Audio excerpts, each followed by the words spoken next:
എൻ്റെ പേര് ടോമി സി.ടി. ഞാൻ കാഞ്ഞിരപ്പള്ളി രൂപതയിൽപ്പെട്ട കുമ്മളി അടുത്തുള്ള അമരാവതി ഇടവകയിൽ നിന്നുമാണ് വരുന്നത്. എനിക്ക് ഭാര്യയും ഒരു മോനുമുണ്ട്. എൻ്റെ ജീവിതത്തിൽ ഞാനിവിടെ കൃപാസനത്തിൽ വന്ന് പ്രാർത്ഥിച്ചതിന് ശേഷം പരിശുദ്ധ കൃപാസനം മാതാവ് വളരെ അത്ഭുതകരമായി എൻ്റെ ജീവിതത്തിൽ ഇടപെട്ട ഒരു ചെറിയൊരു സാക്ഷ്യം മാത്രമാണ് ഞാനിപ്പോൾ നിങ്ങളുടെ മുമ്പിൽ പറയുവാനായിട്ട് പോകുന്നത്. ഞാൻ 2021 നവംബർ മാസത്തിലാണ് ഞാൻ ആദ്യമായി ഇവിടെ വന്ന് പ്രാർത്ഥിക്കുകയും ഉടമ്പടി എടുക്കുകയും ചെയ്തത്. ഞാനിവിടെ വരാനുണ്ടായ കാരണം സാമ്പത്തിക തകർച്ച ആണ് അതിൻ്റെ പ്രധാനപ്പെട്ട ഒരു കാരണം. ഞാൻ ഏകദേശം 78 ലക്ഷം രൂപയോളം കടക്കാരനായിരുന്നൊരു വ്യക്തിയാണ്. എനിക്ക് ആകെയുള്ള സമ്പാദ്യം എന്ന് പറയുന്നത് എനിക്ക് 60 സെൻറ്റ് സ്ഥലമാണുള്ളത്. അത് കുമളി മൂന്നാർ റോഡിൻ്റെ സൈഡിൽ ആണ് ആ സ്ഥലം കിടക്കുന്നത്. ഞങ്ങൾ അവിടെ ഒരു നല്ലൊരു വീടൊക്കെ വെച്ച് അവിടെയാണ് താമസിച്ചുകൊണ്ടിരുന്നത്.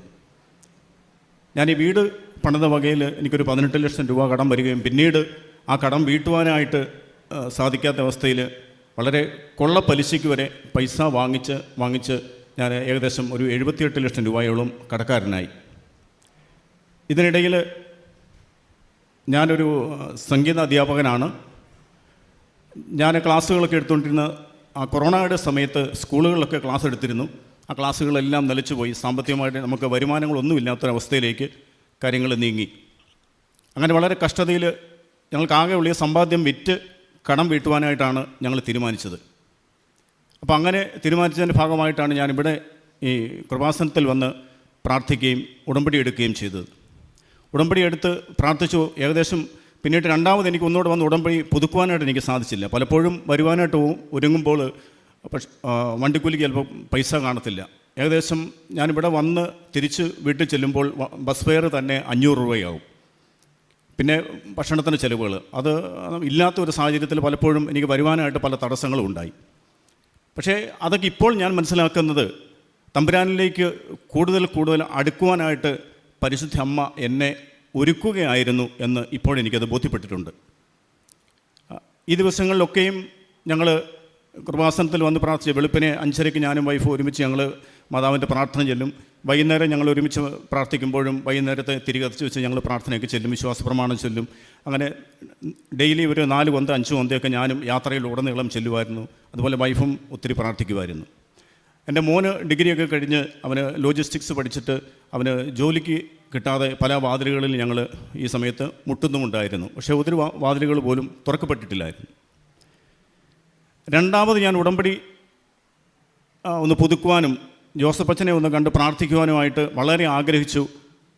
എന്നോട് എൻ്റെ വൈഫും മോനും ഒക്കെ എപ്പോഴും പറയും, ഡാഡി വന്നു പോയി അച്ഛനെ കണ്ടെന്ന് പ്രാർത്ഥിക്കുക, നമ്മുടെ സ്ഥലം കച്ചവടമാകും, അങ്ങനെ നമുക്ക് ഈ കടത്തിൽ നിന്ന് നമുക്ക് രക്ഷപ്പെടാം, നമുക്ക് ആത്മഹത്യയിൽ നിന്ന് നമുക്ക് രക്ഷപ്പെടാം, ജപ്തി നടപടിയിൽ നമുക്ക് രക്ഷപ്പെടാം എന്ന് അവർ രണ്ടുപേരും എന്നോട് നിരന്തരമായിട്ട് പറയുമായിരുന്നു. അങ്ങനെ പറഞ്ഞ് ഈ 2022 ഡിസംബർ 6-ാം തീയതി ഞാൻ രണ്ടാമത് ഇവിടെ വന്ന് അപ്പോൾ അന്ന് അച്ഛനെ കാണണം, കണ്ട് അച്ഛൻ്റെ കൈവപ്പ് പ്രാർത്ഥന വാങ്ങിച്ചിട്ട് തിരികെ പോകണമെന്നുള്ള ധാരണയിൽ ഞാൻ വെളുപ്പിനെ 3 മണിയായപ്പം വീട്ടിൽ നിന്ന് യാത്ര ആരംഭിച്ചു. ഏകദേശം 11 മണിയോടുകൂടി ഇവിടെ എത്തി. പ്രാർത്ഥനയിലൊക്കെ കൂടി ഉടമ്പടി പുതുക്കി. അത് കഴിഞ്ഞിട്ട് അച്ഛനെ കാണുവാനായിട്ട് ടോക്കൺ എടുക്കുവാനായിട്ട് അവിടെ പോയി ക്യൂവിൽ നിന്നു. മണിക്കൂറുകൾ ക്യൂവിൽ നിന്ന് ഞാൻ ആ ടോക്കൺ കൊടുക്കുന്ന റൂമിൻ്റെ അടുത്ത് വാതിക്കലെത്തിയപ്പോൾ അവിടെ വാതിക്കൽ നിൽക്കുന്ന വ്യക്തി ഒരു കാരണവശാലും എനിക്ക് ടോക്കൺ തരത്തില്ല, എന്നെ അങ്ങോട്ട് കയറ്റി വിടത്തില്ല. അപ്പോൾ എന്നോട് ചോദിച്ചു, നിൻ്റെ പ്രശ്നം എന്നാ? ഞാൻ പറഞ്ഞു, ഞാൻ ഇന്നുപോലെ സാമ്പത്തിക തകർച്ചയിൽ ഫെബ്രുവരി മാസം 15-ാം തീയതി എൻ്റെ വസ്തു ലേലം ചെയ്യുവാനായിട്ട് പത്രത്തിൽ പരസ്യം ചെയ്യും എന്ന് ബാങ്കിൻ്റെ മാനേജർ ഉൾപ്പെടെയുള്ള ആൾക്കാർ 2022 ഡിസംബർ മാസത്തിൽ എൻ്റെ വീട്ടിൽ വന്ന് എന്നോട് പറഞ്ഞിരിക്കുക. അപ്പം ഞാൻ പറഞ്ഞു, എൻ്റെ വസ്തു ജപ്തി നടപടിയിൽ നേരിടുക, അപ്പോൾ അതിൽ നിന്ന് ഒഴിവാകാനായിട്ട് എൻ്റെ വസ്തു ഒന്ന് വിൽക്കണം, അതിന് അച്ഛനെ കണ്ടൊന്ന് പ്രാർത്ഥിക്കണം. അപ്പോൾ അവിടെ നിന്ന സഹോദരൻ പറഞ്ഞു, നിങ്ങളെക്കാട്ടിൽ വലിയ പ്രശ്നക്കാരാണ് അവിടെ നിൽക്കുന്നത്, അതുകൊണ്ട് നിങ്ങളങ്ങോട്ട് മാറി നിൽക്കുക, നിങ്ങളെ ഇപ്പോൾ കയറ്റി വിടാൻ പറ്റത്തില്ല. കാരണം ഞാൻ നോക്കിയപ്പോൾ എൻ്റെ പ്രശ്നമാണ് ഏറ്റവും വലുത്, പക്ഷേ അതിനേക്കാട്ടിൽ വലിയ പ്രശ്നമായിട്ട് വന്നു നിൽക്കുന്ന ആൾക്കാരാണ് അവിടെ ഉള്ളത്, ഡോക്യുമെൻറ്റ്സ് സഹിതം. എൻ്റെ കയ്യിൽ യാതൊരു ഡോക്യുമെൻറ്റ്സും ഇല്ല. അവിടെ നിന്നു വീണ്ടും മണിക്കൂറുകൾ നിന്നു. വീണ്ടും ഞാൻ ഈ മനുഷ്യൻ്റെ അടുത്ത് ചെല്ലുമ്പോഴൊന്നും എന്നെ അദ്ദേഹം കയറ്റി വിടത്തില്ല. അവസാനം എനിക്ക് ദേഷ്യം വന്നിട്ട് ഞാൻ ഈ മനുഷ്യനോട് ചോദിച്ചു, ഞാൻ ആത്മഹത്യ ചെയ്യാൻ തീരുമാനിച്ചു വന്നിരിക്കുന്ന വ്യക്തിയാണ്, ഞാൻ എന്നാ തെളിവാണ് തരേണ്ടത്, എൻ്റെ കയ്യിൽ യാതൊരു തെളിവുമില്ല, എന്നാ ചെയ്യുമെന്ന് ചോദിച്ചു. അപ്പോൾ ഈ മനുഷ്യൻ പറഞ്ഞു, സഹോദരൻ അങ്ങനെ ഒന്നും പറഞ്ഞിട്ട് കാര്യമില്ല, ഇവിടുത്തെ നിയമങ്ങളൊക്കെ ഇങ്ങനെയാണ്, നിങ്ങളുടെ പ്രശ്നം എന്നാന്ന് വെച്ചാൽ ആ പ്രശ്നം പരിഹരിക്കാനുള്ള ഡോക്യുമെൻറ്റ്സ്, നിങ്ങൾ രോഗിയാണെങ്കിൽ അത് നിങ്ങളെ ചികിത്സിക്കുന്നതിനുള്ള ഡോക്ടറെ സബ്സ്ക്രിപ്ഷൻ ഉണ്ടല്ലോ അത് തരിക, അല്ലെങ്കിൽ നിങ്ങൾ ജപ്തി നടപടി നേരിടുന്ന ആളാണെങ്കിൽ അതിൻ്റെ പേപ്പർ തരിക, ഇങ്ങനെയൊക്കെ എന്നോട് പറഞ്ഞു. അല്ലെങ്കിൽ നിങ്ങളുടെ സ്ഥലം വിൽക്കണോ, നിങ്ങളുടെ വസ്തുവിൻ്റെ ഒരു പ്രമാണത്തിൻ്റെ ഒരു കോപ്പിയോ എന്തെങ്കിലും നിങ്ങൾ കൊടുക്കുന്ന ആ പ്രമാണം അച്ഛൻ അൾത്താരയിൽ സമർപ്പിച്ച് പ്രാർത്ഥിക്കുമ്പോഴാണ് നിങ്ങൾക്ക് അനുഗ്രഹം കിട്ടുന്നത് എന്നൊക്കെ അദ്ദേഹം എന്നോട് പറയുന്നു. പക്ഷേ എൻ്റെ കൈവശം ഇതൊന്നുമില്ല. അവസാനം ഏകദേശം ഒരു 3:30 സമയമായപ്പോൾ ഞാൻ ഇനിയിപ്പം അച്ഛനെ കാണാൻ യാതൊരു സാധ്യതയില്ല, തിരികെ പോയേക്കാം എന്ന് തീരുമാനിച്ച് ഞാൻ എൻ്റെ ഫോൺ എടുത്തിട്ട് ഞാൻ വൈഫിനെ ഒന്ന് വിളിച്ചപ്പോൾ വൈഫ് എന്നോട് പറഞ്ഞു, ടോമിച്ചായ കുറച്ച് നേരം കൂടെ അവിടെ നിൽക്ക്, എങ്ങനെയെങ്കിലും അച്ഛനെ കണ്ടിട്ട് വാ എന്ന് പറഞ്ഞു. ഞാൻ പറഞ്ഞു, ഒരു രക്ഷയില്ല മോളെ, ഇവിടുന്ന് പോരാതെ നമുക്ക് ടോക്കൺ കിട്ടത്തില്ല, കാണാൻ പറ്റത്തില്ല. എന്തായാലും ഞാനൊരു 5 മിനിറ്റ് സമയം കൂടെ അവിടെ വെയിറ്റ് ചെയ്ത് ഞാനിങ്ങനെ തിരിഞ്ഞ് പോകാനായിട്ട് നോക്കുമ്പം ഒരു ദൈവദൂതനെ പോലെ ഒരു അച്ഛൻ അതുകൊണ്ട് നടന്നു വരുന്നു. ആ അച്ഛനോട്, അച്ഛാ എനിക്ക് 1 മിനിറ്റ് സമയം തരാമോയെന്ന് ചോദിച്ചു. എന്നാ മോനെ എന്ന് ചോദിച്ചു. ഞാൻ കരഞ്ഞുകൊണ്ട് ഞാൻ അച്ഛനോട് എൻ്റെ പ്രശ്നം പറഞ്ഞു. ഉടനെ അച്ഛൻ എന്നോട് പറഞ്ഞു, ഇവിടുത്തെ കാര്യങ്ങളൊക്കെ ഇങ്ങനെയാണ്, നിങ്ങളുടെ പ്രശ്നം ആ സ്ഥലം വിൽക്കാനാണെങ്കിൽ ആ സ്ഥലത്തിൻ്റെ പ്രമാണം അച്ഛൻ്റെ കൊണ്ട് കൊടുക്കുക, അച്ഛൻ അത് മാതാവിൻ്റെ സന്നിധിയിൽ പ്രാർത്ഥിച്ച് കഴിയുമ്പോൾ നിങ്ങൾക്ക് അനുഗ്രഹം കിട്ടുമെന്ന് പറഞ്ഞു. അച്ഛാ ഞാൻ ഇന്ന് അതൊന്നും കൊണ്ടുവന്നിട്ടില്ല. അച്ഛൻ പറഞ്ഞു, നീ വീട്ടിൽ പോയിട്ട് അതെടുത്തുകൊണ്ട് നാളെ വാ. അച്ഛാ ഞാൻ പറഞ്ഞാൽ നാളെയൊക്കെ വരാനൊക്കെ എനിക്ക് സാമ്പത്തികമായിട്ട് ഭയങ്കര തകർച്ച, ഞാൻ ഇപ്പോൾ തന്നെ പൈസ കടം വാങ്ങിച്ചാൽ ഞാൻ വന്നത്, ഈ നാളെയും പോയിട്ട് വരണമെങ്കിൽ എൻ്റെ ഈ പൈസ ഇല്ല, ഭയങ്കര ബുദ്ധിമുട്ടാണ് അച്ഛാ, എനിക്ക് ഇന്ന് എങ്ങനെയെങ്കിലും കാണാനുള്ള അവസരം ഉണ്ടാക്കിത്താ മോനെ, അങ്ങനെ പറ്റത്തില്ല, നീ പോയിട്ട് വാ എന്ന് പറഞ്ഞു. ശരി അച്ഛാ എന്ന് പറഞ്ഞ് ഞാൻ ഇവിടുന്ന് പോയി, ഞാൻ അടുത്ത ബസ്സിൽ കയറി ഞാൻ വീട്ടിൽ ചെന്നു. പിറ്റേ ദിവസം വരാൻ പറ്റിയില്ല. അതിനടുത്ത് ഞാൻ ആദ്യമേ വന്നിട്ട് പോയതൊരു ചൊവ്വാഴ്ചയാണ്, പിന്നെ ഞാൻ വരുന്നത് വെള്ളിയാഴ്ചയാണ്. വെള്ളിയാഴ്ച രാവിലെ പതിവ് സമയത്ത് ഞാൻ 3 മണിയായപ്പോൾ ഞാൻ വീട്ടിൽ നിന്നും പോന്നു. അപ്പോൾ ഞാൻ പോരുമ്പം എൻ്റെ ആധാരത്തിൻ്റെ ഒരു കോപ്പിയും കൂടെ ഞാൻ എടുത്തിരുന്നു. ഞാനിവിടെ 11 മണിയായപ്പോഴത്തേനും വന്നു, പ്രാർത്ഥനയിലൊക്കെ കൂടി. അത് കഴിഞ്ഞിട്ട് ഞാൻ അവിടെ വീണ്ടും പഴയ പോലെ അവിടെ പോയി ക്യൂ നിന്നു, അച്ഛനെ കാണാനൊരു ടോക്കൺ വാങ്ങിക്കാൻ വേണ്ടി. അപ്പം ഞാൻ വീണ്ടും ആ ബൂത്തിന് സൈഡിൽ അടുത്തപ്പോഴത്തേനും തലേ ദിവസം അവിടെ നിന്ന് ആ ചേട്ടൻ തന്നെ അവിടെ നിൽക്കുന്നു. ആ ചേട്ടൻ്റെ പേരെനിക്ക് അറിയത്തില്ല, ഞാൻ ഓർക്കുന്നില്ല. ആ ചേട്ടൻ പറഞ്ഞു, നിങ്ങളെ കയറ്റി വിടാൻ പറ്റത്തില്ല, നിങ്ങളെക്കാട്ടിൽ വലിയ പ്രശ്നക്കാരാണ് ഇവിടെ നിൽക്കുന്നത്. പഴയപടി തന്നെ പുള്ളി എന്നോട് വീണ്ടും ആവർത്തിച്ചു, എന്നെ ഒരു കാരണവശാലും കയറ്റി വിടത്തില്ല. ഞാൻ അവിടുന്ന് കുറേ നേരം നിന്ന് കരഞ്ഞു. ഞാൻ കരഞ്ഞിട്ട്, കാരണം ഞാൻ അതുപോലെ തകർന്ന് നിൽക്കുന്ന ഒരു ആളാണ്.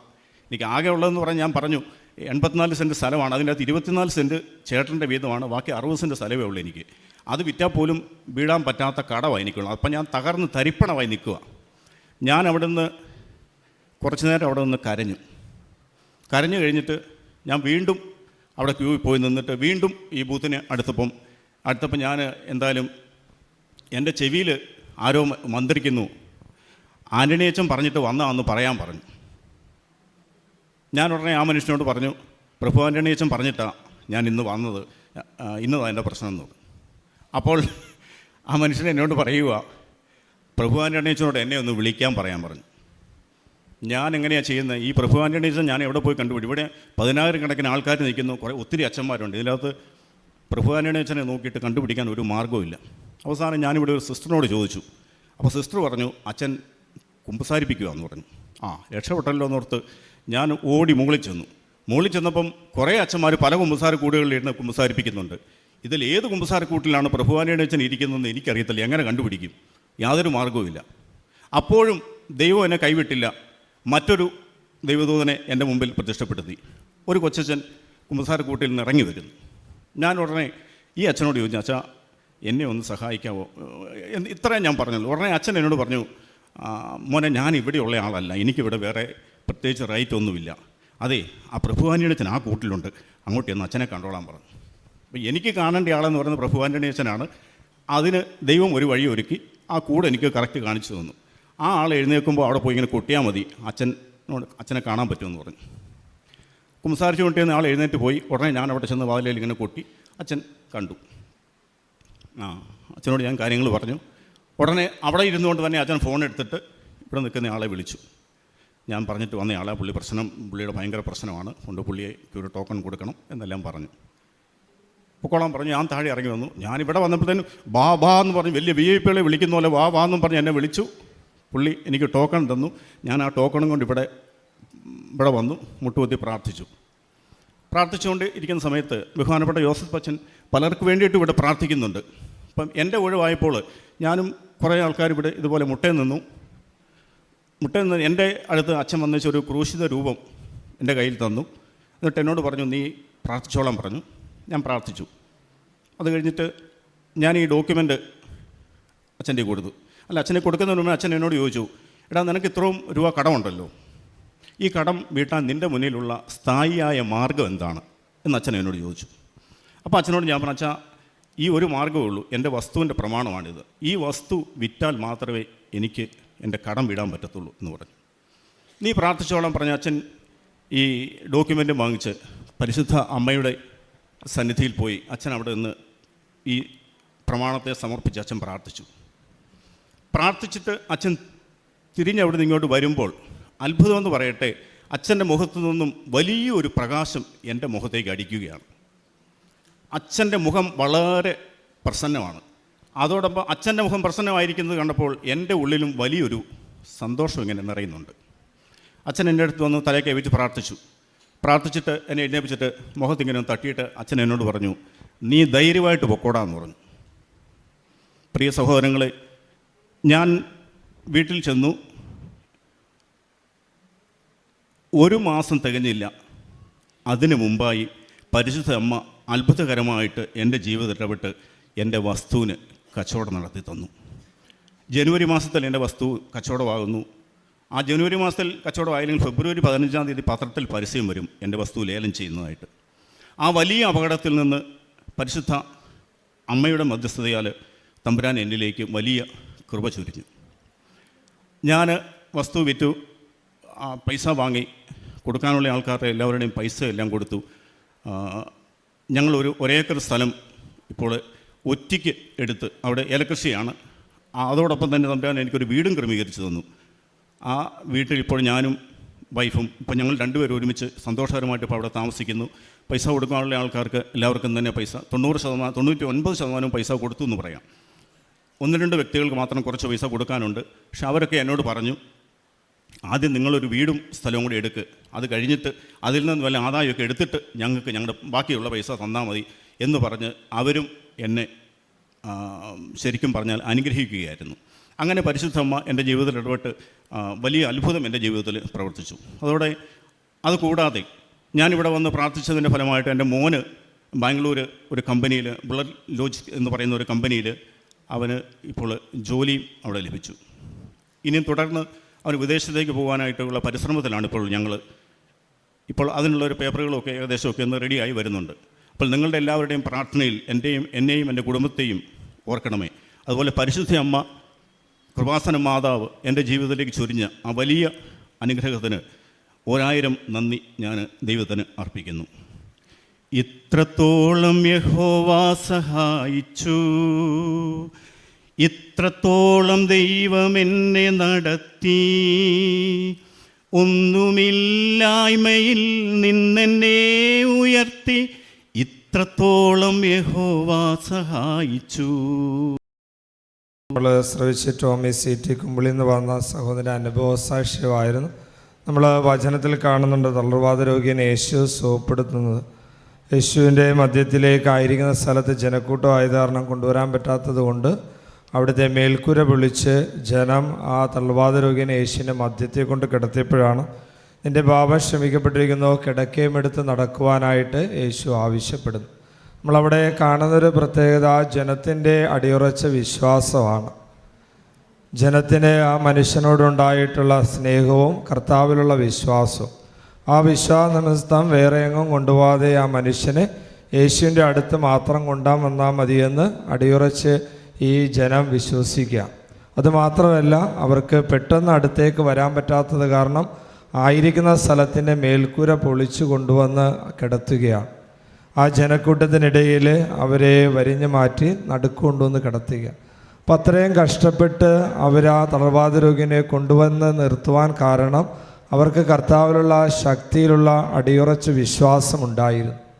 കർത്താവിൻ്റെ മധ്യത്തിൽ കൊണ്ടുവന്നാൽ മതി, ഫ്രണ്ടിൽ കൊണ്ടുവന്ന് കിടത്തിയാൽ മതി, അവിടുന്ന് നോക്കിക്കൊള്ളുമെന്നുള്ളൊരു വിശ്വാസം. അപ്പം നമ്മുടെയൊക്കെ ജീവിതത്തിൽ ഈ തളർവാദ രോഗിയെ യേശുവിൻ്റെ അടുക്കിലേക്ക് എത്തിക്കുന്ന മനുഷ്യരുടെ ആ അടിയുറച്ച വിശ്വാസവും പ്രത്യാശയുമൊക്കെ നമുക്ക് സ്വന്തമാക്കാനായിട്ട് ശ്രമിച്ചു കഴിഞ്ഞാൽ നമ്മുടെ ജീവിത പ്രശ്നങ്ങളൊക്കെ ലളിതമായിരിക്കും. നമ്മൾ ഈ കേട്ടതും അതിന് തുല്യമാണ്. 78 ലക്ഷം രൂപ കടമുണ്ടായിരുന്ന ടോമിച്ചേട്ടൻ ഇന്ന് കർത്താവിനെ മഹത്വപ്പെടുത്തി ഇവിടെ വന്ന് സാക്ഷ്യം പറയുന്നുണ്ടെങ്കിൽ പരിശുദ്ധ അമ്മയുടെ മാധ്യസ്ഥ ശക്തിയും കർത്താവിൻ്റെ ഇടപെടൽ കൊണ്ട് ഒന്ന് മാത്രമാണ് നമുക്ക് അടിയുറച്ച് പറയാനായിട്ട് സാധിക്കും. 78 ലക്ഷം രൂപ കടം, ജപ്തി നോട്ടീസ് വരുന്നു, ലേലം വിളിക്കുവാനുള്ള പത്രത്തിൽ വാർത്ത കൊടുക്കുന്നു, ഈ ആത്മഹത്യയുടെ വക്കിൽ നിൽക്കുന്നു. ഇനി എങ്ങനെ അടുത്ത സമയത്തേക്ക് പോകാൻ പറ്റുമെന്നറിയില്ല. ഇവിടെ കഷ്ടപ്പെട്ട് വരുന്നു, വരാനുള്ള വണ്ടിക്കൂലി, ഭക്ഷണം കഴിക്കാനുള്ള പൈസ, ഇതൊന്നുമില്ലാത്തതിൻ്റെ ബുദ്ധിമുട്ട്, കരഞ്ഞ് നിലവിളിച്ച് അച്ഛനെ കാണാനായിട്ടൊരു അവസരത്തിന് വേണ്ടി കാത്തിരിക്കുന്നു. പല തടസ്സങ്ങളും മാറ്റി അവസാനം അച്ഛനെ കണ്ടപ്പോൾ അച്ഛൻ കുരിശുരൂപം കൊടുത്തിട്ട് നിൻ്റെ ആവശ്യം പറഞ്ഞുകൊള്ളാൻ പറഞ്ഞിട്ട് പറയുന്നതിന് മുമ്പ് തന്നെ പറഞ്ഞു, കടഭീഷണിയാണ്, എങ്ങനെ മാറ്റാനായിട്ട് സാധിക്കുമെന്ന് മാർഗം ഈ മകനോട് തന്നെ അന്വേഷിക്കുക. ഈ സഹോദരൻ തന്നെ പറഞ്ഞു, ഇന്നിങ്ങനെ ചെയ്തു കഴിഞ്ഞാലും സാധിക്കും. അച്ഛൻ പറഞ്ഞു, ഇനി ഒന്നുകൊണ്ട് നീ പേടിക്കണ്ട, അത് സാധിച്ചിരിക്കും, ധൈര്യമായിട്ട് പോവുക, നിൻ്റെ ജീവിതത്തിൽ മാറ്റമുണ്ടാവും. 1 മാസം തികഞ്ഞില്ല അതിന് മുമ്പ് കച്ചവടം നടന്നു. 99% കടങ്ങൾ വീട്ടാനായിട്ട് സാധിച്ചു.